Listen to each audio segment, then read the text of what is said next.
You are listening to the Gritty Podcast, where we talk about all things gritty.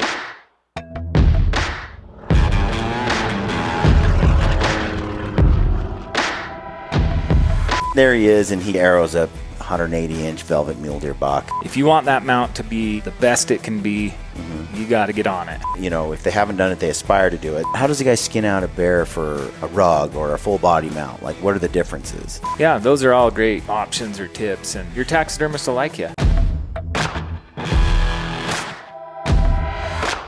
All right, folks, welcome to the Gritty Podcast. I'm your host, Brian Call, and today we have another episode of Taxidermy Tuesday with Jeremy Judkins, with Judkins Custom Taxidermy. And on this episode, he talks to us about getting our trophy from the field into your home and into the taxidermist, how you preserve the velvet, the hide, you know. Field care, just prep, everything. Yep. Goes into detail. Yep, we talk about preserving that stuff, and he has some products that he recommends that you use to help with that. It's a good show. Before we get into the show today, I want to ask you, if you like what you're hearing, you enjoy the show, support us by using the code GRITTY at Mountain Ops. Yep. They're a big partner of ours. And by the way, Mountain Ops has a new product here. It's Yeti mode. You see the Yeti on the top here for those that are watching. I'm kind of in love with this stuff. If you like that pump, that look, in your face tingly, this makes your face itch and your arms go like pump up. Look, this stuff feels good. Like I dig this stuff. Might be a little too much for some of y'all out there, but I'm actually been hitting the gym about 2 days a week and then doing some Brazilian jiu-jitsu a couple days a week. Yeah. And if you're not going to the gym or doing a hard workout, this probably isn't the right product. Unless you're me and you just want that buzz in the morning when you're editing film. So anyway, this is a high stimulant pre-workout. It's a little intense. I'm not going to lie. But for some of you guys that are on energy drinks, get off of that and give this a try. Yep. And another thing I like is just your plain old Ignite. Yeah, I like the blaze shots. Yep. Those are a nice energy kick. Now, the other partner that we're working with is, of course, Ryan Lampers over at Stealthy Nutrition. And I can't recommend enough their CBD oil products. They've also got vitamin K, D, krill oil, just kind of the gut health stuff as well, the immune probiotic, which I'm using a lot of that as well. So check those out. Use the code GRITTY over there. Also, Stealthy Hunter rifle cover, Stealthy Hunter glassing pad. Those all, you can use the code GRITTY over there. You'll save 10% on all of that as well. And Ryan has actually got a few spots left open on his Western Hunting Summit. So if you want to learn, I think it's the mule deer one. Yeah. If you want to learn about hunting mule deer from some bona fide studs, just epic mule deer hunter. Some consistent killers the people that are speaking at the seminar, what it's all about, you can go check it out on westernhuntingsummit.com, I think is what it is. But you can use the code GRITTY over there, and I believe you save a little bit too. You can use the code GRITTY everywhere. Yep. I think it's $100. So check that out. And this skull hanger right here is made by Iron Mountain Skull Hangers. We mentioned it last week. Yep. Owned by Jim Nacarado. You can go to the Initial Ascent Backpacks website, and you can find these awesome Euro stands and mounts. If you got a big old elk, mule deer you want to hang on the wall, I think Jim makes the best ones out there. Yeah, Iron Mountain Skull Hangers. You can get just a regular wall hanger. You can get a table mount, or like this one, a custom mount. Use the code GRITTY over there. And right now until March 22nd, Borderland, they make the pack boards. Yeah, the pack boards, those old-timey pack boards that you can display your mounts on and your hides. If you haven't seen that podcast, it's a few back. Go check it out. You want one. Everyone should have at least one of those pack boards in their man cave, trophy room, whatever you want to call it. Yeah, I mean, it's so versatile. You can interchange your mounts that are on there. You do a soft mount with the bear hide or whatever. It's got that nostalgia to it. That's just cool. I kind of want to couple it with like an old timey canoe and like even he had some snowshoes. It was like I think it was a bobcat or a lynx on there. Yeah, and he had old timey traps strapped to it, like it was just coming out of the woods. I mean, really cool set. The sheep was Yeah. I Well, mean, I super sent a cool. picture of it to my brother, and he's Yeah. like, "What were those again?" Because he shot his sheep last year, and he's like, "Dang it!" Which is already in the mounting I hate process. your brother at this point. I know, but he's like, "I should have put it on one of those." It is cool. I mean, it is really cool. Yep. I have some tar and mountain goats that I think will look really cool strapped to one of those old boards. I have a few tar, and I'm like, what do I do with them? And I think that's the ticket. Yep. All right, we've rambled on enough. Thanks for supporting the show. You can use the code GRIDDY everywhere.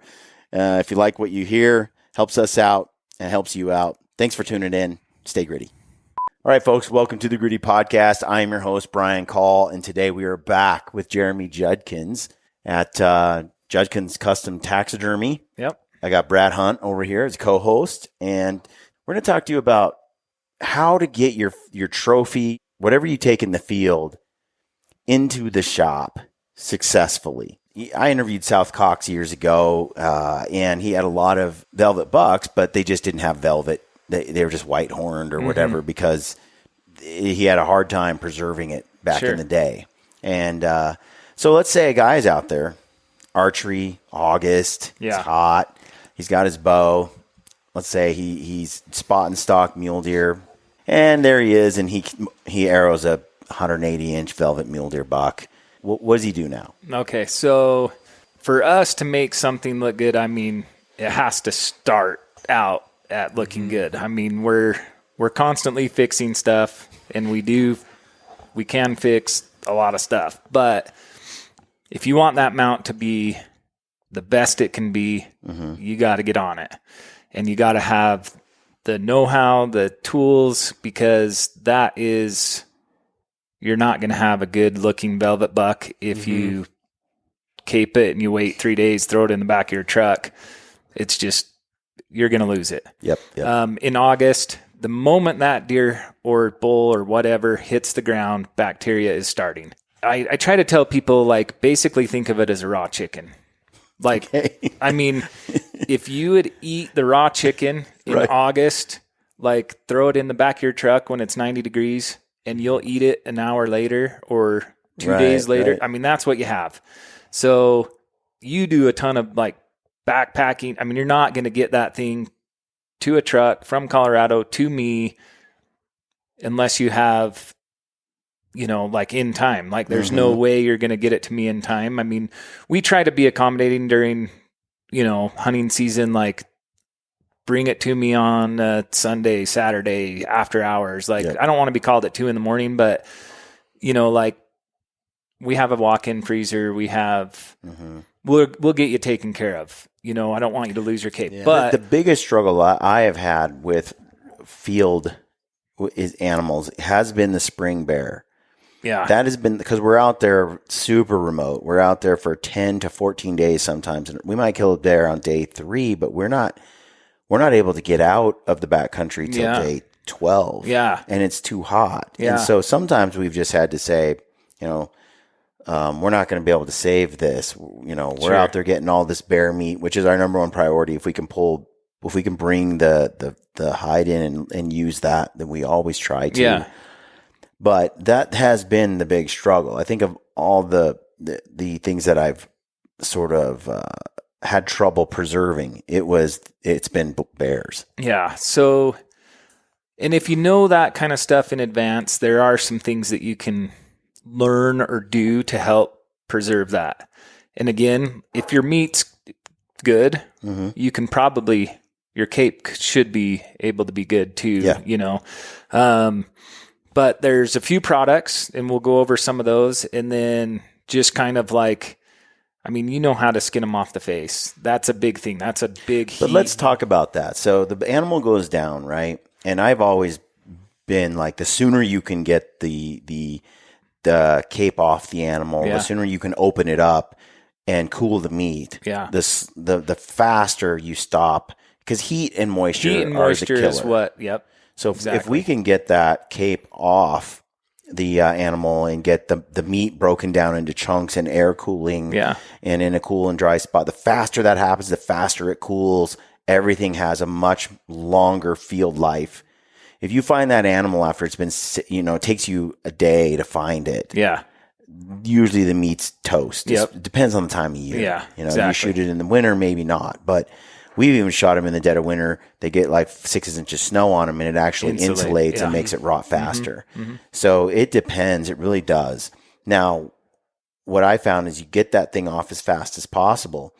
But one of the things I wanted to cover before we just get past that is, okay, yeah, we want to get it off as fast as possible, but I've seen guys like cut right below the neck, or they don't skin it far enough back, and then all they have is like like a 2-foot piece. Sure. And so where does a guy cut if he's going to keep a cape of a big muley? Where is he going to cut? So for a mule deer, it's pretty easy. What I usually do, the deer's on the ground.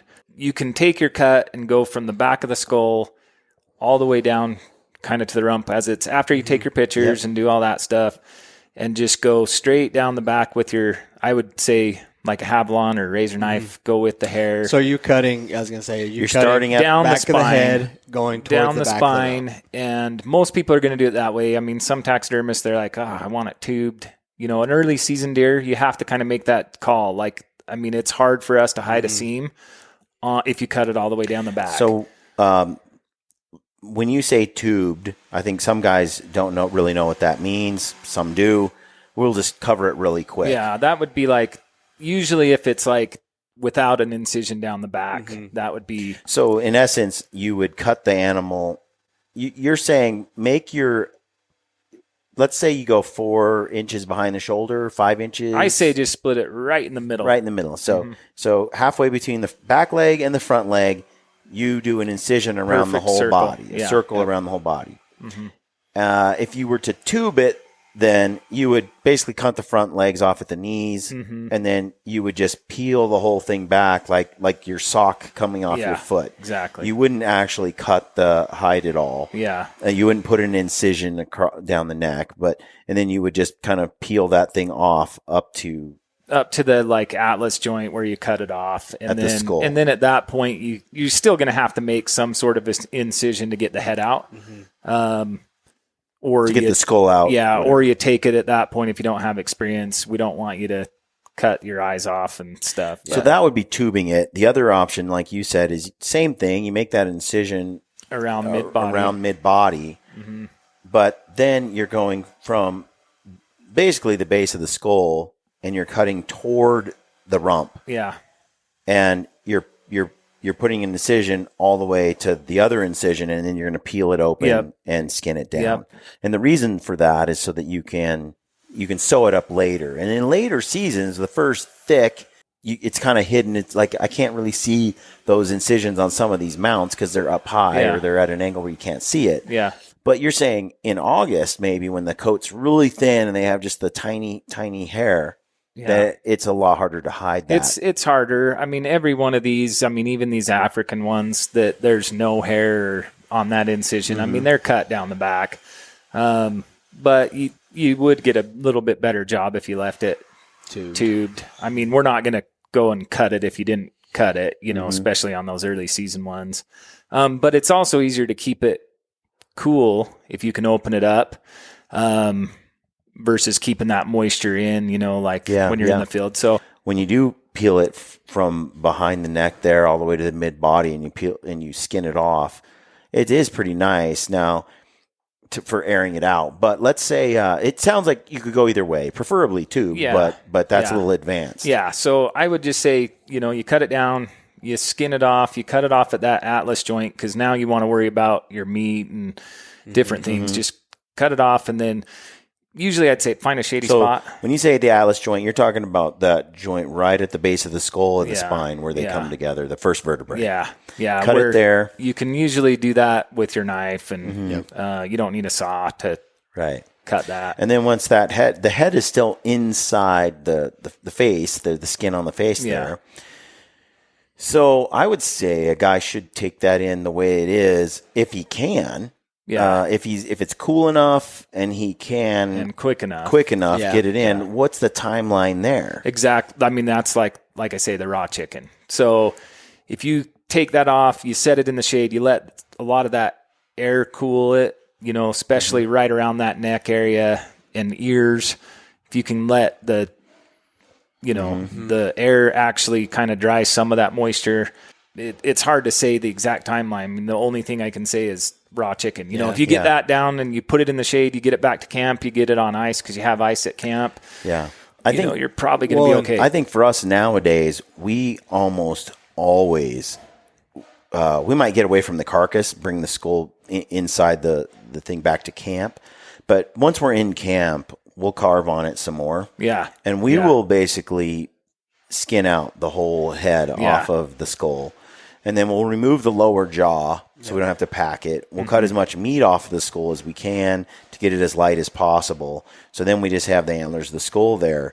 And then the hide, we're trying, once we get it off, we're cooling it as fast as we can. Now, one thing I kind of want to ask you, Jeremy, too, is because that is such a detail-oriented part of your mount, is I don't feel like you should be taking the skull out if you don't have to, just because of details and stuff. Like guys realizing, the tear ducts and those details in the eyes and stuff. If you're not comfortable doing that, you can really mess up a mount. You can, but I mean, it's really not that hard. If you just do some research, like go into the field thinking I'm going to be successful. Yeah. And if whether that's going 20 minutes from your house, which at that point, you're going to be able to get it back, but I'm going to be successful. And if you're successful in the backcountry in Colorado in August, like you probably should watch some YouTube videos on how to cape one off the face. You should practice. I was going to say practice too. Practice on your kid's buck that's a 2-point or whatever, like just practice it. Once you do it once or twice, it may take you longer than me. Realize you got to stick your finger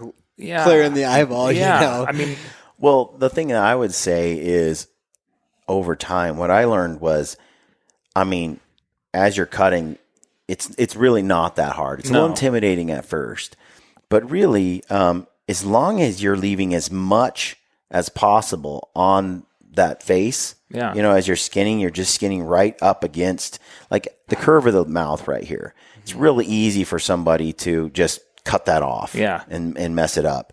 But it's once you know what you're doing, it's not that hard. You're just cutting right against the bone and leaving as much as you can attached. Well, and even that, like what you talked about on the face, like I usually start from that, like I come from the lips in and go back as far as I can, and then come the other way and meet up. So I don't need a ton of lip skin. I only need half inch, quarter inch or whatever, but I leave a ton on there. just so, like as I'm skinning it out and right to the tooth. And sometimes I'll go, it depends. Sometimes if the jaw is open or if it's locked shut, and it's easier, I found, if I can have the jaw be open to kind of get into some of those corners and stuff, which is something to consider, as the animal's starting to hit rigor mortis, and if you can. Well, and you, like you said, you did your research, you do it once or twice. Yeah. You should be able to do it. I say that, but guides are usually my worst skinners, because they have to act like they know what they're doing, and then they make. Because if I'm really remote, leaving the skull inside the cape is just not an option. Yeah. Just not. It has to come out. So, and it's actually not that hard. We'll often sit around the campfire or the stove in the teepee, because we got more days of hunting to do, and unless it's warm, of course, but we'll sit outside, but we'll just carve on it, at certain points when we get a little free time until we get it out. And again, with an ungulate, we ditch the bottom jaw and clean up that skull so it's as light as possible. And then that cape, we're airing that out. Yeah. So and trimming off meat, the extra steaks that are on it, that'll help. Tell me tell me about the cape. Okay.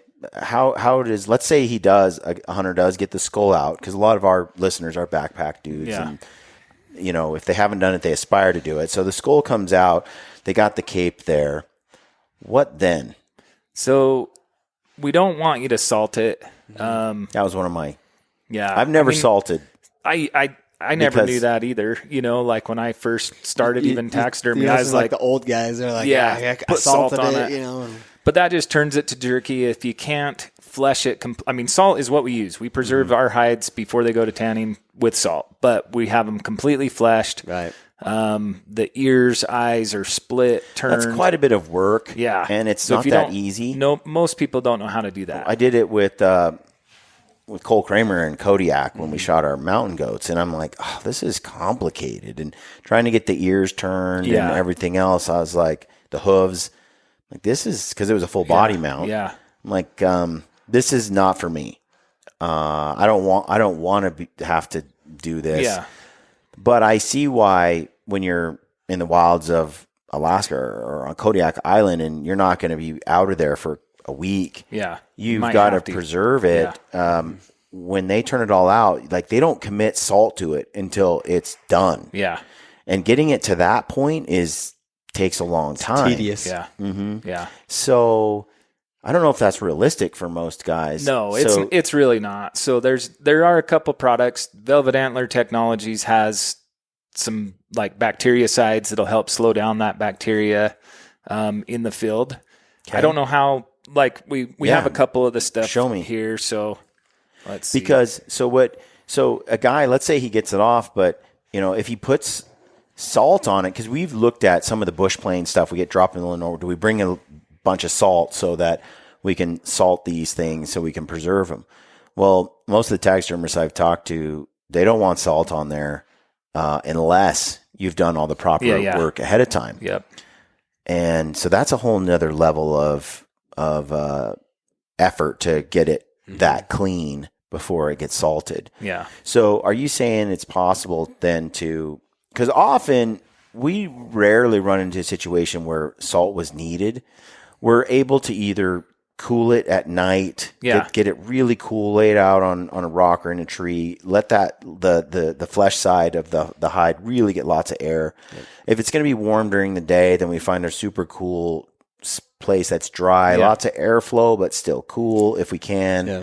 Well, and even like me growing up, we archery hunted elk in September. I mean, it's on the wide open faces of the hills. There's no trees around. You're going to be hanging meat or anything. And we've found that we've never lost meat on any elk we've ever done. And it's 90 plus degrees. Even in the sunshine, being able to get it up off the ground and just getting airflow moving around it, it'll actually, like even meat, it'll cool to the touch. Yeah. Same with the hide or something. Yeah. Just getting it open up, getting it to dry out is But we've done that with a tarp where we put a tarp over it as shade. Yep. I don't like the sun being on it at all. That freaks me out. When it comes to the cape, we've also been able to, when it's still icy cold, we've been able to roll up that cape and then hide it in a cool hole, and then it stays cool because it was cold and you put it in a cold spot, even though it's rolled up on itself. It doesn't get as much airflow, but it's cold. Well, and that's the thing. I think that the surface moisture is what you want kind of off. You don't want it completely dry either. Yep. But yeah, opening it up, getting it, that initial cool will help tremendously. Yep. I mean, I've had, like you said, bison that come in and, I mean, it's -7 degrees, where they killed this bison and it comes in and you can pour the brain out because it's already rotted. That's like a Yeti cooler. If you just roll it back up and keep the head in it and bring it, to the taxidermist, I mean, it's still hot inside. Yep. So getting that initial cool is probably the most important. That's how we thing. do the meat too. We get it while it's still hot, we get it as cool as possible, as fast as possible. Yeah. Once it's cold, it kind of just stays cold unless you do something to warm it up. Yeah. Definitely getting the heat out of it right away as fast as you can. Number one. Once that's out, though, we do tuck it away. We'll bring it out every night. Yeah. Air, cold, tuck it away during the day, bring it out. And even on hot spring hunts, it'll work great. Yeah. Yeah. And if you had some of this, like at camp, this is just going to help. So let's talk about this. This is called Hide Lock, Premium Game Hide Preservative. So if we had this, like we landed in a plane somewhere, or if we just came in on llamas, especially, you could really justify packing something like this in. Or if you preseason scout and you have a base camp that you set up, or you bring some stuff in, like food, you could bring this in August or July. So tell me what it does. So it's just basically, it's going to help kill some of that bacteria. So how effective is it? Does it work pretty good? It's definitely a cheap insurance. I wouldn't rely completely on this, but it'll buy you some time. It'll help kill that initial like bacteria or stunt that growth. Yeah. So is it going to, are you going to have 2 weeks? Probably not, but it's going to help. Yeah. For the velvet deer, this stuff, again, same thing. I don't use this on every one of the deer that come in here. Same company. Same company. This is going to be more for your velvet. Velvelock. And it does work. I know this does work. Really? I was curious. I've never used it, and I was going to tell us about that. So it's same thing. I don't know what chemicals and stuff he has in there, but it will kind of kill that bacteria. It'll start pulling the blood out of. I mean, that's what's causing the velvet to slip too. Is just the blood and stuff in there. I've used this stuff for our customers, great, like when they have one that's half stripped or whatever, there's not a ton of blood in it. And I've used it and it's worked awesome. And I know guys that exclusively use this. I just have, 300 gallons of formaldehyde I've invested in. Yeah. We just, we completely submerge them. But again, if somebody has this in their pocket and sprays it on, they can still buy more. It's just going to turn out better. Yeah. It says the one and only velvet antler preservative on the market that sets, dries, and preserves natural velvet while getting rid of bugs. Yeah. So it's definitely a good product, and it will not hurt it to put it on there, even if it's just from, you're planning on, you have it at camp and you're only 2 hours away from me. It's going to help. So this says, and it's cheap. It's not expensive for, your once in a lifetime deer or even your kid's first archery buck. So this bottle is 12 ounces, and it says 12 ounces will do approximately 180 inches of linear antler. Yeah. So typically one bottle is going to do one deer. Yeah. And then it talks about the coverage and how to do it. There's a little instruction here. Yeah. Make sure that the antlers are not cold to the touch and not wet, and then saturate it. Yeah, and then it works. It That's does cool. work. Because if I go velvet muley hunting, I want to. And I was going to ask because real velvet is cool on antlers, but I've seen some spray-on stuff. Yeah, you can pick it out right away. Yeah. I mean, even the really good stuff, you're just like, it's too perfect. Yeah, it's hard to. Especially the stage at what you shoot it in doesn't match the stage of a lot of the spray-ons, I think. Well, and there's the stage of the velvet. And even any velvet is going to kind of shrink up because you're going to, you're taking all the blood out. But I kind of like that. I also kind of like the way that it cracks. Yeah, like has a little bone sticking through sometimes or something. Yeah. So like I say, this product for the field, it's cheap insurance. I think it's like $20 or I don't know how much it is. For one bottle of this, it can save it. Same with this on your hide. If you don't need to use it, don't use it. Use it next year, whatever. Yeah. So if somebody shoots a velvet buck and doesn't have that, what are you recommending? Are you pricking the tips, tipping it upside down? You can. It doesn't hurt it to do that, and then shade, and I mean you can almost preserve one without anything as long as but don't like wrap it up in a bag or something. And I mean, that's the worst. Black plastic bag in the back of your truck for a cape or horns I mean, it's the worst. Yeah. So if you don't have this with you, keep it cool, keep it dry, let it even if you just set it out in the cool, it's probably velvet's not going to really ruin as fast as like that cape around the neck. Yeah. Okay. I mean, we had a buck. In fact, it's the deer that's mounted out there. Yeah. The guy shot it and he brought it back of his truck. It was only a day later. His cape was, I mean, he opened that up. I could smell it right when I walked out the door that this is toast. Bad. Yeah. But his velvet was fine because that is in the air. It's in the air. Cooled off. He didn't wrap up the velvet, so we preserved his velvet and replaced his cape. So. Yeah. What happens when a buck rolls down a hill and gets its velvet kind of torn up? Yeah, I'd still spray it, preserve it. Some guys like it, hanging off a little bit.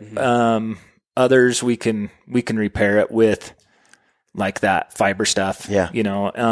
Which we do a lot. Not everybody. It's like, oh, it was so perfect, but took a nosedive and ruined this tip of the velvet or whatever, and we can usually fix it. Yeah, we can. I mean, we fix tons of antlers. Even when they're hard horn, the elk fighting and breaking them off, and people want it how they should have been. Like, God, I scouted this bull all summer, and September 18th, rolled around and it's got a broken third. What about like where it breaks its entire main beam? Can you deal with that? We can't. We can. Can you get a? We can. Yeah. I mean, we've done a lot. I mean, we've repaired a lot of inches on a lot of bulls. So we always, go a little bigger, maybe. No one's ever mad at me if I do that. 170 on the natural side. The made up side is like a 180 size. Yeah. They've got other products too, like cleaning or just bug proofing for, when your mount's done. Another thing that we've done, or I've done in desperate situations, is once I've got it cooled, like right away, it's night. Let's say that evening we got that bear hide just out and it's cooling super cold and stuff. But it's going to be a hot day. Usually we kind of roll it up, find a dry place to put it and where it's in some shade and it's cool, and then we'll lay it back out again. And it kind of traps that coolness in, although I want more airflow if I could get it. We've done this with meat a lot, and sometimes with the hide as well.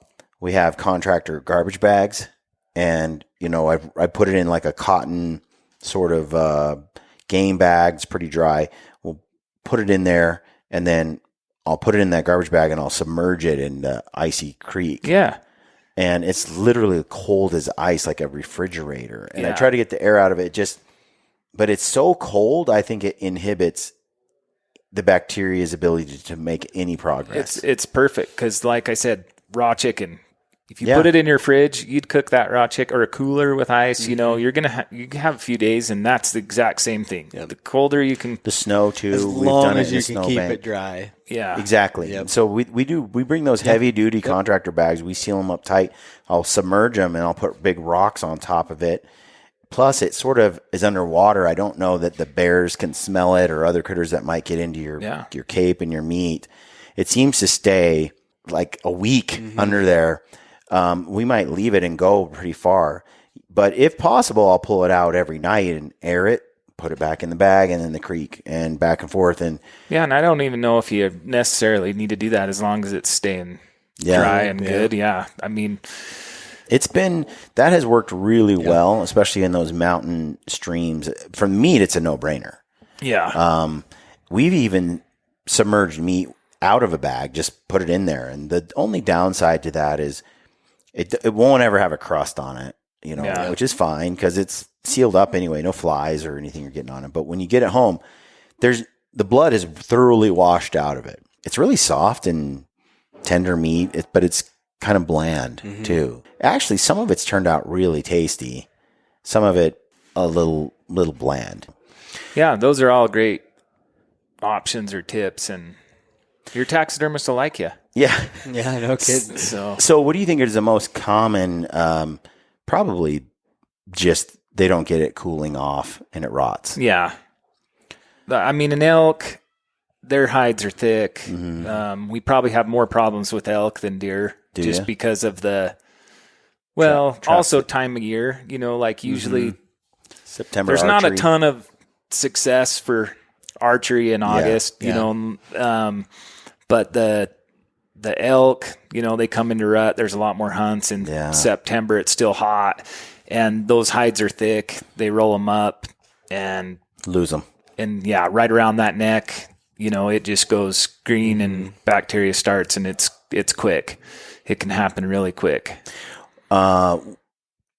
Generally, if a guy loses a cape, most taxidermists can provide one. Yeah. Yeah. We usually, we have a ton of clients, and I hate that because that's not the one that I took. Like I have this sentimental attachment to this, and the idea that that's not the one.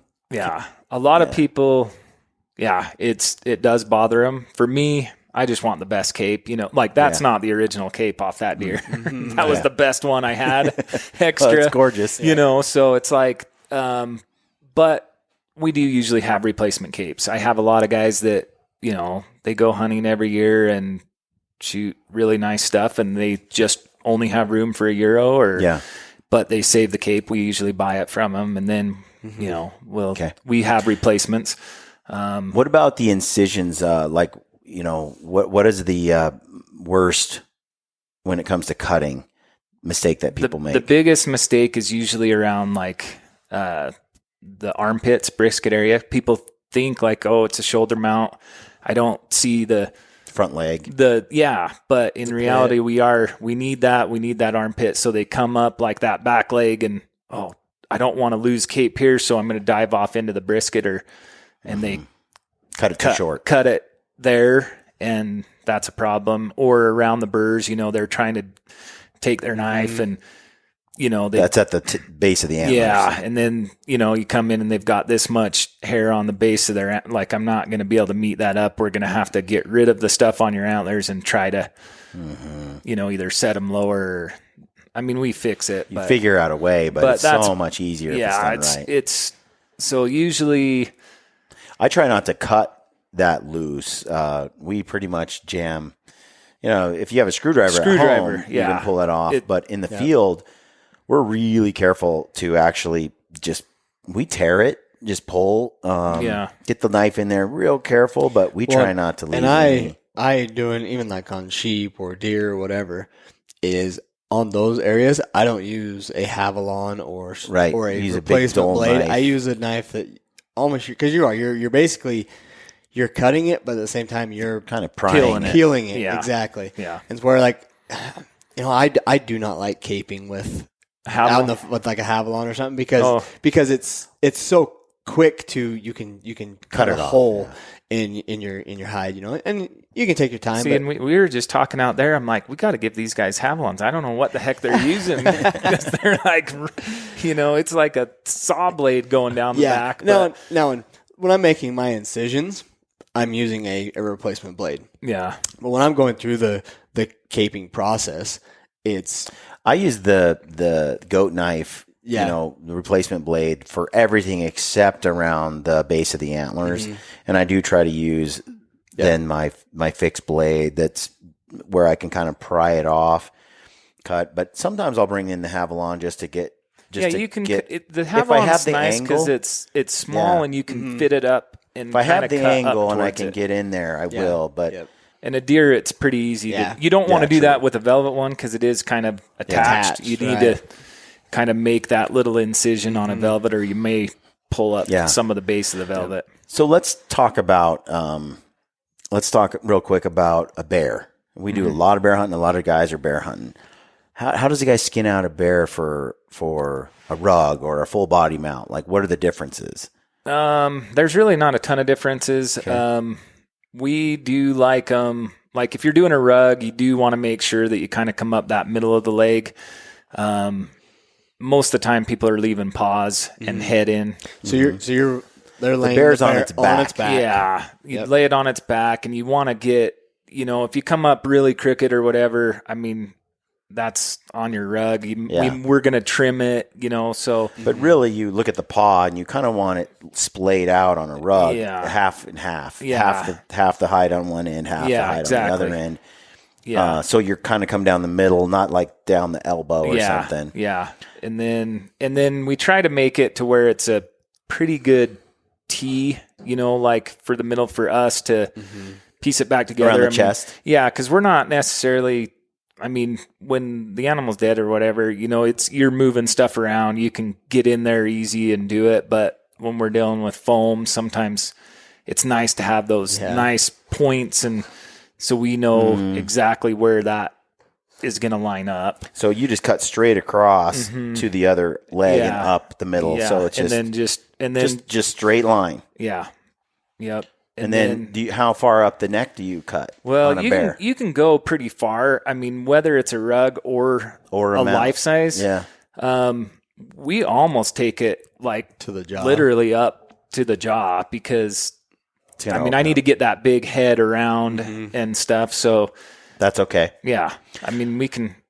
And then as you just do the same thing, you just cut down the middle, and then what happens when you get to the hips and the back leg? So at that point you're going to want to leave the parts, the male parts or whatever on the bear. So stay off of, don't cut right through around the middle the of that. genitalia. Cut around that. And then on the back legs, usually people do it like they're like on that back side where the long fur meets the lack of fur. Yeah. I kind of follow that line. Yep. Is that right? Yep. Then perfect. And then, just up to the heel. And then make sure, keep the anus, the tail, just cut that off like at the joint, and usually you'd be leaving the tail in, and we'll get that out Once later. those incisions are made like what you're describing, it's just a matter of then just peeling it off. And then cut it, like at the joints. Bare feet, front paws not as bad. Back are just, if you don't know what you're doing, you can just be sitting there for an hour cutting on all kinds of spots. What the hardest thing was Ryan and I were cutting his wolf. Yeah. Those paws are so much different than a bear paw. Like a bear paw, you can straight across do it. Yeah. A wolf, they've got their toes are different length, and so those joints are different. Yeah. And that was a pain when we were doing his wolf. Ryan has done so many bears, and now I have too. It's not a problem, but I remember first getting in there and trying to get into that back paw. You almost go so far down, almost just an inch above the pad or less to cut through to get through that socket joint and then to pull it off. Yeah. And the fronts come off pretty quick, but we typically leave those paws in. I've never really been in a position where I had to take them out myself, but I have looked at video a number of times, and I've thought about doing it. Well, and you don't usually. There's not a ton of meat and heat that's going to stay in that. Right. I mean, so I don't think by leaving that you're going to really. Risk it's mainly the head, neck. Yeah. Big chunks of meat on the cape. Yep. The feet usually cool down pretty fast. There's not a ton. Pretty thin hide there. for the most Yeah, part. it's not. There's not a ton of stuff that's in the toe that's gonna really cause much problem. If you have it there, you're probably gonna have it everywhere else, and Let's talk about a full body mount of like a goat or a tar so or that a sheep. those I do like a little bit different. I would prefer that. They call it dorsal, which is down the back. So I would say like on a deer, sheep, I'd just come straight down the back, the follow tail. that spine down to the tail, and then peel it off. You can come up, the leg, same pattern. There's a hair pattern, like where the long, kind of on the inside and go up a little bit if you need to. But most of the time you can kind of skin that off and then cut the bone off at the knee, whatever that is. elbow, what is elbow? whatever. Well, I guess the elbow's up a little higher, but knee joint right there, and then just leave that rest of the leg and hoof in there. It's actually pretty easy. It's not that hard. And you go down that spine and just stop before you get to the tail, and then you just kind of peel it back, and then you're tubing the legs up to the point where you get to that bone, and then you just cut it off and leave that hoof bone, the bottom piece in there. The first leg is the hardest, and then once you have that, it usually can slide around. But I mean, people I don't know. I've done a life-size elk by myself, nobody helping, skinned it, and it's a lot of work, but it's doable. It's doable. I mean, you have to skin the animal anyway, so it's not that much more difficult than just skinning it normal. So I prefer it down the back on those, but every taxidermist is a little different, and we get mountain goats all the time that are coming from up north. They're belly cut. It's not a big deal.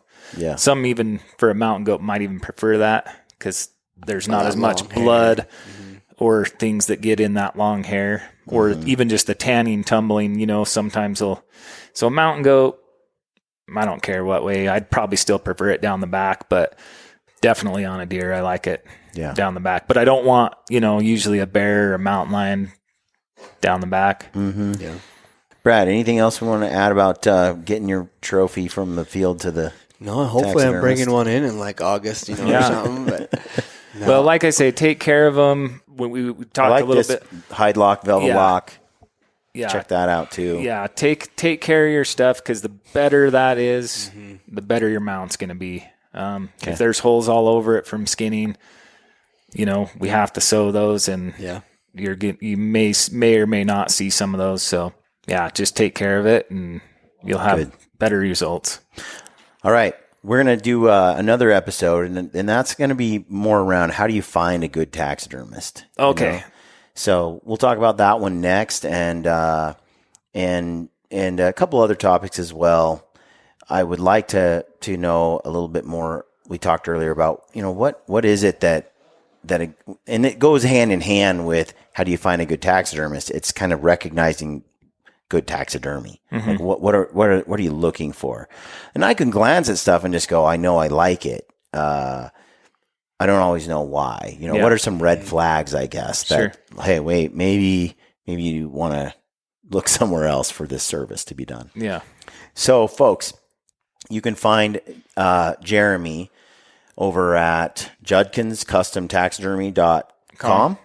.com. There's links in the description field below. You got questions for them, they can hit you up on email through your site. Yeah. Yep. They can email direct on the contacts on that. Okay. And then, or just call. Then there's Instagram as well. And we'll have the links for everything in the description field. Check out Judkins, and thanks again. Yeah. Jeremy, for coming on the show. Absolutely. Thank you for having me. All right, folks. Thanks for tuning in, and stay gritty.